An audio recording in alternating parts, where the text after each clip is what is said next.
Hello everyone, welcome back to the channel banking professionals make it possible. तो आज मैं आपके साथ डिस्कस करने वाली हूँ एक मॉक टेस्ट को आपको कैसे अटेम्प्ट करना चाहिए कि जिसमें आपका स्कोर अगर 20 से 25 मार्क्स सिर्फ आ रहे हैं प्रीलिम्स के मॉक में, तो आपको ये 60 मार्क्स तक कैसे लेके जाएगा, 60 से फिर 80 तक कैसे लेके जाएगा, 80 से फिर आपको 90 परसेंटाइल में कैसे लेके जाएगा, वो आज हम लोग डिस्कस करने वाले हैं। तो वीडियो को अंत तक देखिएगा। मैं पूरे टिप्स यहाँ पे आपके साथ शेयर करूँगी कैसे मैंने अपने मॉक को 16.5 मार्क्स से मेन एग्जामिनेशन में, SBI PO के एग्जामिनेशन में 16.5 मार्क्स से आज मैंने अपने स्कोर को 80-85 तक स्कोर किया है अपने एग्जामिनेशन में। तो वो सब कुछ मैं आपके साथ यहाँ पे शेयर करने वाली हूँ। तो अगर आप चैनल पे नए हैं तो चैनल को सब्सक्राइब करके बेल आइकन दबा लीजिए ताकि आगे आने वाले वीडियो के नोटिफिकेशन आपको मिलते रहें। चलिए स्टार्ट करते हैं। ये मॉक टेस्ट स्मार्ट कीरा का है, ठीक है। और ये रहा ये सेक्शन जो है, यहाँ पे आपको मॉक टेस्ट मिलता है। तो यहाँ पे क्लिक किया मैंने, बैंकिंग के टेस्ट को मैं आपको शो कर रही हूँ, तो बैंकिंग को सेलेक्ट किया। SBI क्लर्क प्रीलिम्स को सेलेक्ट कर लेती हूँ। ये रहा, ये तो कंटिन्यू किया हुआ था, डोंट रिमेंबर किया इसको मैंने कहाँ तक सॉल्व किया है। तो मैं आपके लिए एक नया मॉक टेस्ट ओपन कर रही हूँ सिर्फ आपको समझाने के लिए। तो अगर किसी की हेल्प करनी हो तो इतना तो ये जाएगा ही, इट डजंट मैटर। बट हाँ, चलिए स्टार्ट करते हैं। SBI क्लर्क 3 का प्रीलिम्स का थर्ड मॉक टेस्ट मैं यहाँ पे अटेम्प्ट करने वाली हूँ। ये 2020 का मॉक टेस्ट है। स्टार्ट पे क्लिक किया, नॉर्मल मोड पे मैं स्टार्ट कर रही हूँ, ठीक है। स्टार्ट। अब यहाँ पे क्या करूँगी, continue.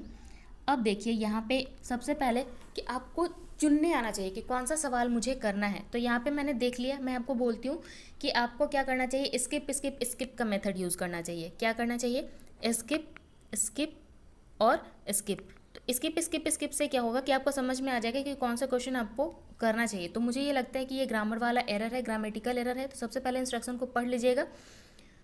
Error if any will be in any part of the sentence. आपको क्या करना है, एरर वाला पार्ट चुनना है, ठीक है। If there is no error choose option E. बहुत बार होता है क्या, क्वेश्चन में लिखा होता है कि सारे में एरर है, आपको नन एरर वाला चुनना है। तो चुन लेना है आपको, यहाँ पे नो एरर है तो ऑप्शन ई, या तो फिर किसी एक में एरर है, मतलब ये एरर वाला क्वेश्चन है, मुझसे बन सकता है। मार्क कर लिया मैंने। नेक्स्ट एरर का है, मार्क किया, मार्क करते जा रही हूँ इसे, ठीक है। अब आया है पैराजम्बल। तो पैराजम्बल में क्या, सॉरी, रीडिंग कॉम्प्रहेंसन। तो रीडिंग कॉम्प्रहेंसन में मैं रीडिंग पूरा रीड करने के बजाय मैं डायरेक्ट क्वेश्चन देखूंगी। यहाँ पे क्या आ रहा है, as per the passage what is the moment of recording for Australia. इसका मतलब मुझे लग रहा है कि इसे मुझे पढ़ना पड़ेगा, ठीक है। तो मैंने इसे नेक्स्ट कर लिया, ठीक है, सेव एंड नेक्स्ट कर लिया। What is the main concern of researchers as described in the passage. तो मेन कंसर्न इसमें क्या है वो भी आपको बिना पढ़े नहीं पता चलेगा, सेव एंड नेक्स्ट कर लिया। अनप्रेसिडेंटेड का अपोजिट मीनिंग क्या होगा, तो उसके लिए मैं देखूंगी। यहाँ पे हाईलाइटेड है, तो एक बार आप पूरा पैसेज को पढ़ लीजिए। पैसेज पढ़ के आपको लग रहा है कि इसका आपको अपोजिट मीनिंग समझ में आ जाएगा, then mark, otherwise you can skip this.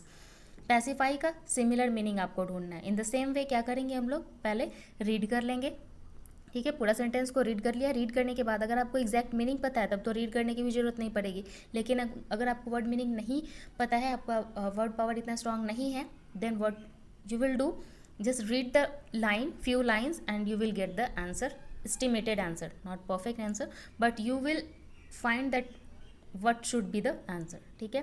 तो ये आपको रीडिंग से इम्प्रूव होगा। According to passage what are the possible reason that acted as catalyst to Australia's fire.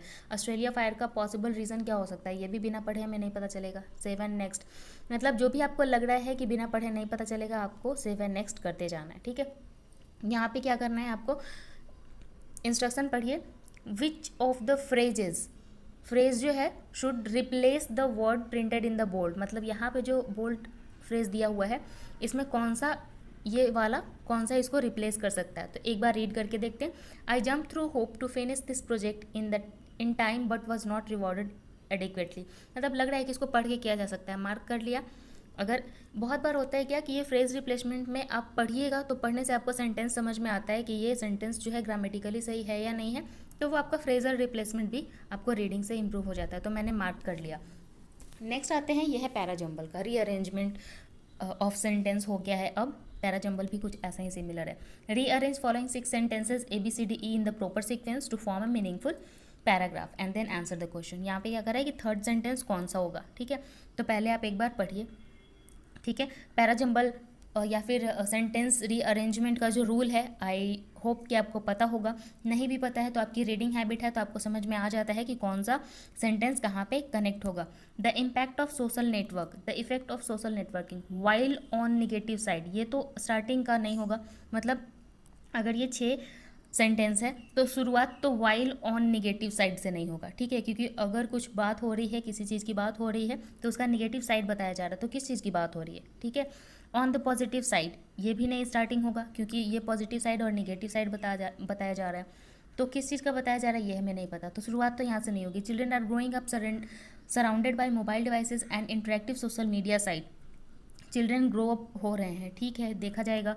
Social media is a term use to describe the interaction between group और individual over the internet and in virtual communities.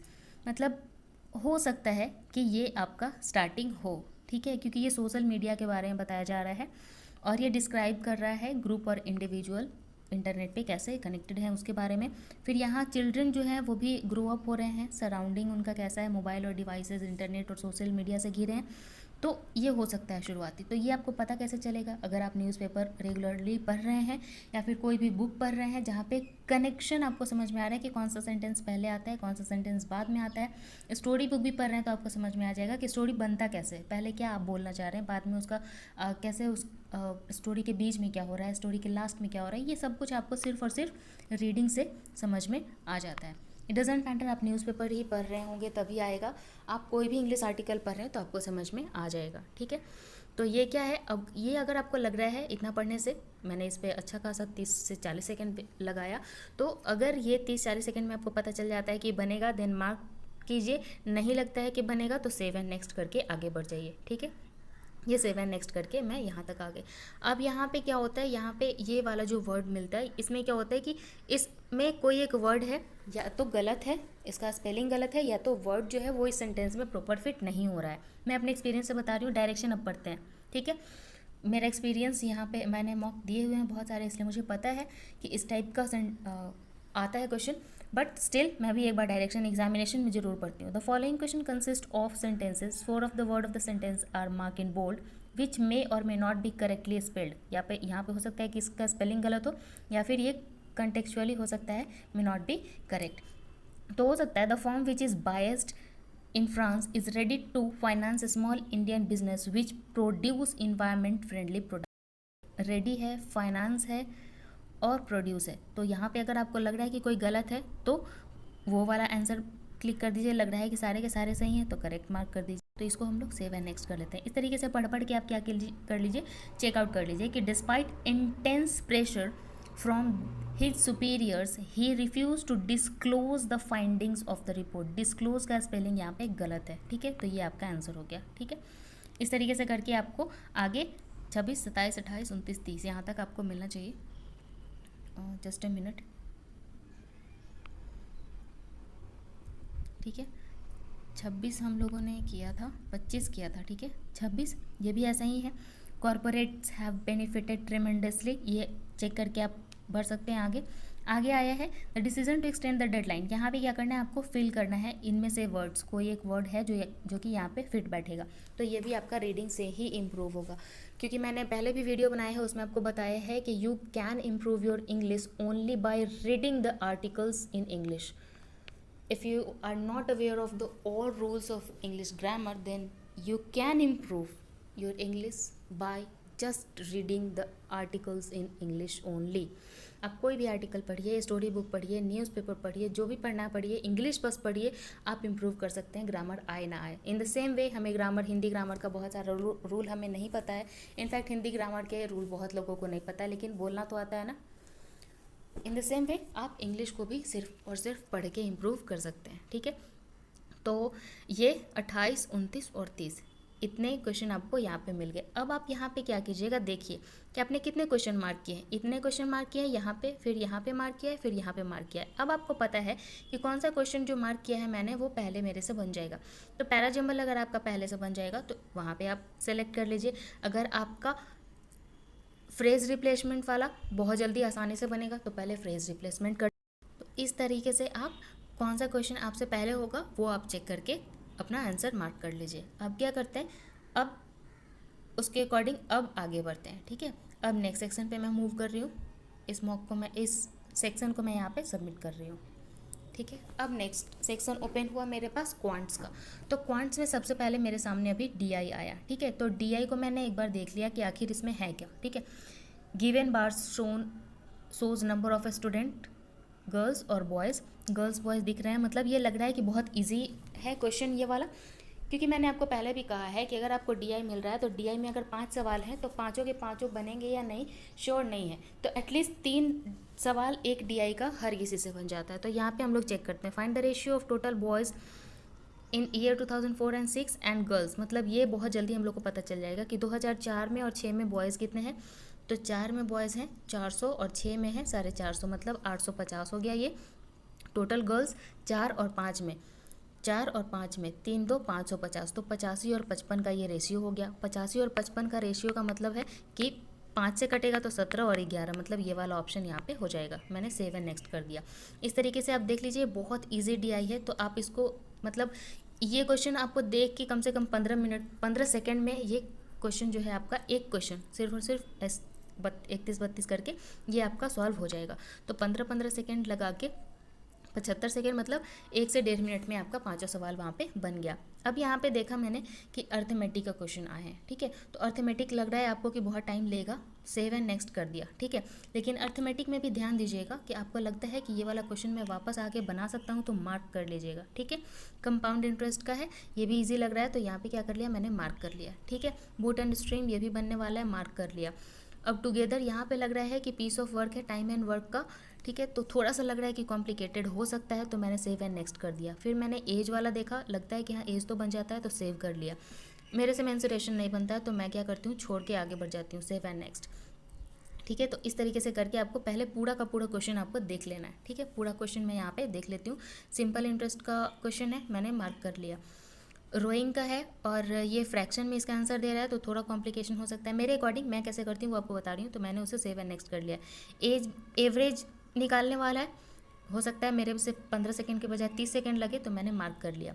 यहाँ पे मुझे लग रहा है कि ये बनेगा, मैंने सेव एंड नेक्स्ट कर लिया। ठीक है, सेव एंड नेक्स्ट कर लिया, आगे बढ़ते जा रही हूँ। अब ये सबसे पहले क्या करते हैं हम लोग, क्लर्क वाले में सिंप्लीफिकेशन और अप्रॉक्सीमेशन ढूंढते हैं। तो ये बहुत जल्दी जल्दी बनने वाला सवाल है, तो मैं क्या करूँगी, इसको बनाने की कोशिश। ठीक है, मैं इसको सॉल्व करूँगी। नेक्स्ट आगे बढ़ा, फिर इसको भी सॉल्व करूँगी, इसको सॉल्व करूँगी, फिर इसको करूँगी, फिर इसको, फिर इसको, फिर इसको। मतलब सिंप्लीफिकेशन एंड अप्रॉक्सीमेशन के एटलीस्ट आपको 10 सवाल मिल गए। क्वाड्रेटिक इक्वेशन के भी ऐसे 5 सवाल मिल गए, तब तो बल्ले बल्ले हो गया। 15 नंबर तो आप यहाँ से सिक्योर कर लिए। ठीक है, कहाँ से आपको 15 नंबर मिल गया, आपको 51 से लेके 65 तक, मतलब 15 सवाल तो आपको सिंप्लीफिकेशन, अप्रॉक्सीमेशन और क्वाड्रेटिक इक्वेशन के मिल गए। 5 नंबर आपको इजी वाला डीआई का मिल गया। ठीक है, तो 15 और 5 20 नंबर आपके हो गए। अब यहाँ पे 3 सवाल ये और 3 सवाल ये, आप 6 और मार्क करके बैठे हो, मतलब 26 सवाल एट लीस्ट बनेगा, कम से कम 26 सवाल आपका यहाँ पे बनेगा।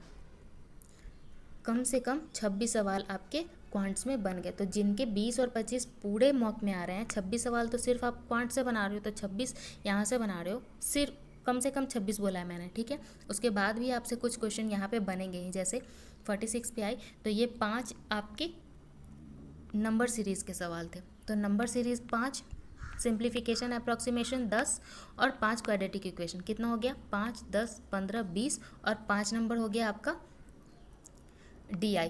तो 25 और 6 नंबर के लिए आपने मार्क कर रखा है अपने अर्थमेटिक पोर्शन को।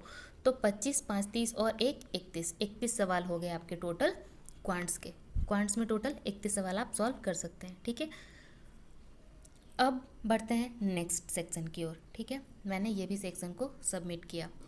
अब आए रीजनिंग में क्या किया, अगर आपने पजल की प्रैक्टिस की है, जो मैंने आपको बताया था कि अंकुश रामू का फ्री वाला जो पजल है अनअकैडमी पे अवेलेबल, पहले वाला पेड प्लस क्लास वाला नहीं, स्पेशल क्लास वाला नहीं, पहले जो 10 मिनट और 8 मिनट का जो वीडियो होता था वो वाला पजल सीरीज़, अगर आपने वो कर लिया है 2 से 3 बार, तो मैं कह सकती हूँ कि हाँ आप पज़ल को डायरेक्ट सॉल्व कर सकते हो। लेकिन अगर नहीं किया है, पज़ल में उतना फ्री हैंड नहीं है आपका, तो मैं नहीं सजेस्ट करूँगी कि आप पज़ल पे पहले स्विच कीजिएगा, ठीक है।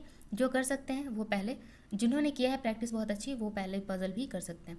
तो हमें पता है कि प्रीलिम्स में एक पज़ल 5 नंबर का आता है, तो मैंने क्या किया, 66 से 70 देख लिया, पज़ल है 71 पे आई, फिर देखा, क्वेश्चन पढ़ा, नॉर्थ फेसिंग और साउथ फेसिंग समझ में आ गया, ये पज़ल हो सकता है, ठीक है, क्लियर कर लिया। इसको आगे बढ़ा के देखते जा रही हूँ कितने सवाल हैं इसके, तो इसके भी 5 सवाल थे, ठीक है। अब आ गए हम लोग क्वेश्चन नंबर 76 पे। ये है इक्वालिटी इक्वेशन, ठीक है, इसको क्या कहते हैं, इनइक्वालिटी, ठीक है, सॉरी मैं भूल गई थी वर्ड इसका, तो इसे इनइक्वालिटी कहते हैं। तो ये हम लोग बना सकते हैं, ठीक है, ये 10 सेकेंड में बन जाएगा, ठीक है। सबसे पहले देखिए, O is greater than R, O जो है वो उसके साइड अगर ग्रेटर देन इक्वल टू का मुंह खुला है मतलब पॉसिबिलिटी हो सकती है, तो अब आपको चेक करके देखना है, P is greater than equal to O, और कनेक्शन बन रहा है क्या, नहीं, P is greater than R, ये नहीं होगा, R is greater than F, R is greater than F, तो आर के साइड में तो कुछ भी ग्रेटर देन का है ही नहीं, मतलब दोनों में से कोई यहाँ पे ऑप्शन सही नहीं है, sorry for the background noise. 7 next किया, फिर इसको भी हम लोग चेक कर लेंगे, इसको बना लिया, फिर इस तरीके का आपको 3 सवाल मिला, आपने ये बना लिया, ये वाला क्वेश्चन जरूर बनाइएगा, ठीक है। ये जो आपको पूरा डिजिट गिवन है, इसी में से सारा कंडीशन चेंज किया जाएगा, if position of second and third digit interchange और third and fourth digit interchange, तो ग्रेटर नंबर क्या होगा, सम क्या होगा, डिफरेंस क्या होगा, यही सब इसमें आपको गिवन होगा, तो एक ये भी आपसे बन जाएगा, ठीक है। 3 सवाल हम लोग इनइक्वालिटी का कर चुके हैं, ठीक है।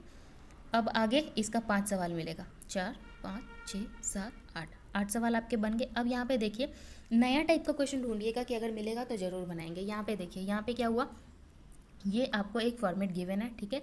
यहाँ पे कंडीशन दिया गया है कि if a word start with consonant end with vowel then code for first and, ये कोड दिया हुआ है, सी का @ यू का 4, ए का स्टार, पी का हैश, ओ का 7, टी का एंड, ये सब कोड गिवन है, ठीक है। हर एक अल्फ़ाबेट का ये है अल्फ़ाबेट्स और इसके कोड ये हैं, ठीक है। तो यहाँ पे ये जो दिया है ये आपको एग्जाम्पल दिया हुआ है, ठीक है, कि अगर ऐसा एग्जाम्पल है तो उसका कोड ये होगा, ठीक है। तो यहाँ पे कंडीशन दिया है कि अगर कंडीशन फुलफिल होगा तो उसका कोड क्या होगा।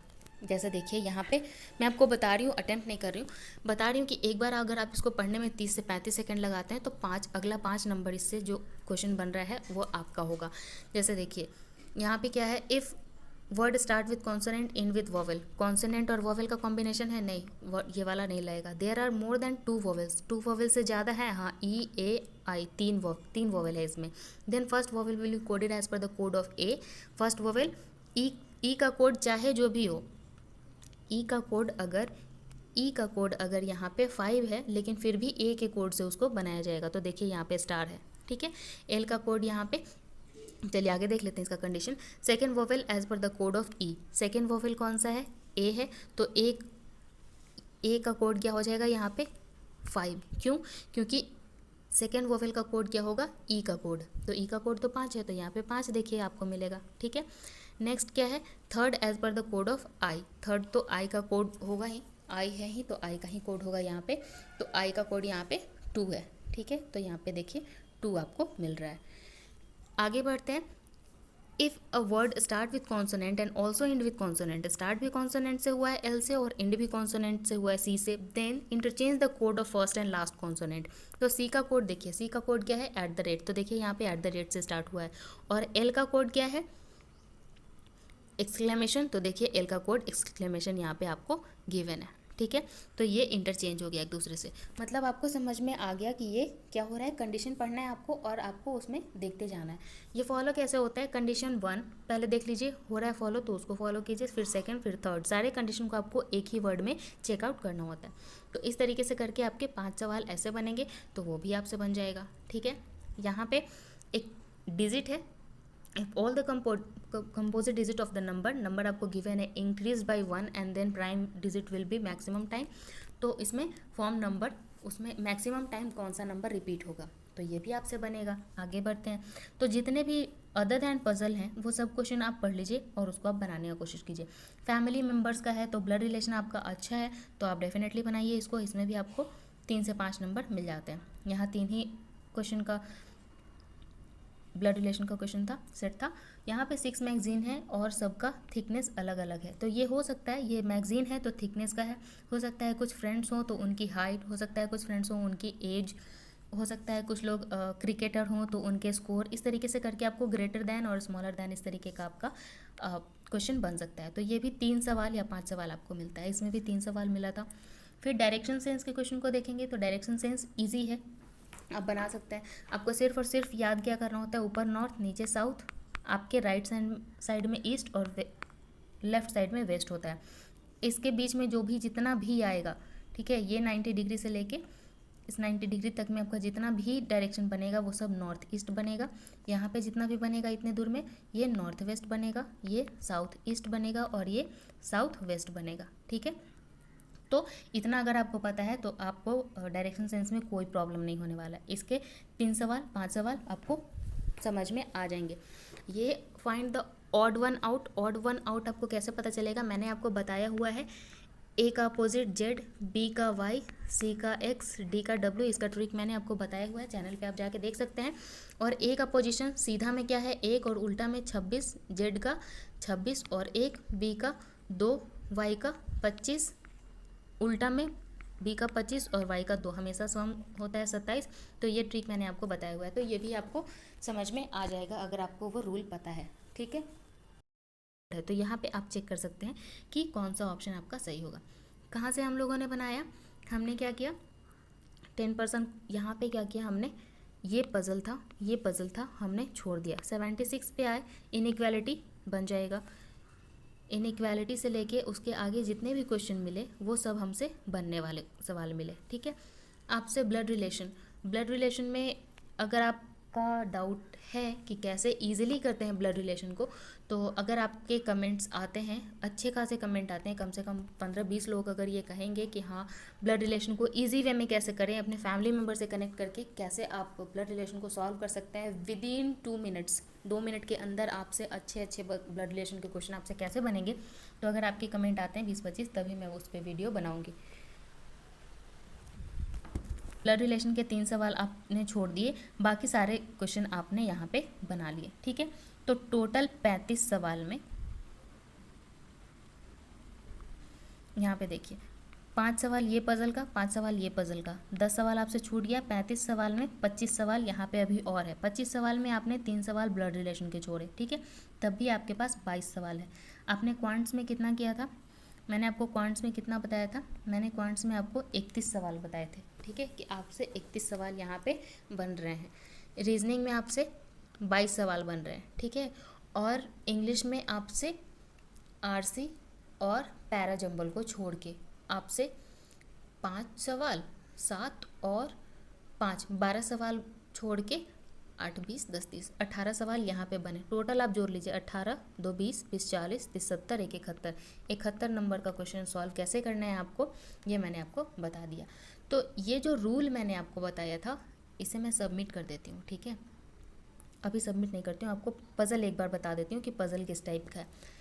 तो वैसे तो मैंने शुरुआत में आपको पज़ल भी बताया था कि कैसे बनाते हैं। हर एक कंडीशन को पहले पढ़ते हैं, उसके बाद हर एक कंडीशन को नोट डाउन करते जाते हैं, उसके बाद अपने फॉर्मेट पे आते हैं और हर एक कंडीशन जो भी हमने नोट डाउन किया उसको लिंक करके अपना आंसर बनाना शुरू करते हैं। तो अगर आपने ये जो रूल है वो फॉलो कर लिया तो कोई भी पज़ल आप बहुत आसानी से बना सकते हैं।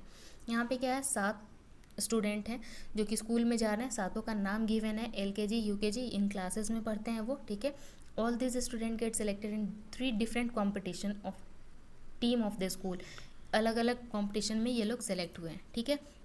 At least 2 of them get selected. तो ये थोड़ा टफ हो सकता है क्योंकि देखिए यहाँ पे वेरिएबल कितना है, 7 स्टूडेंट, ठीक है, ठीक है, 7 स्टूडेंट है, 7 स्कूल है, 7 क्लास है और अलग अलग कंपटीशन में सिलेक्ट हुए हैं।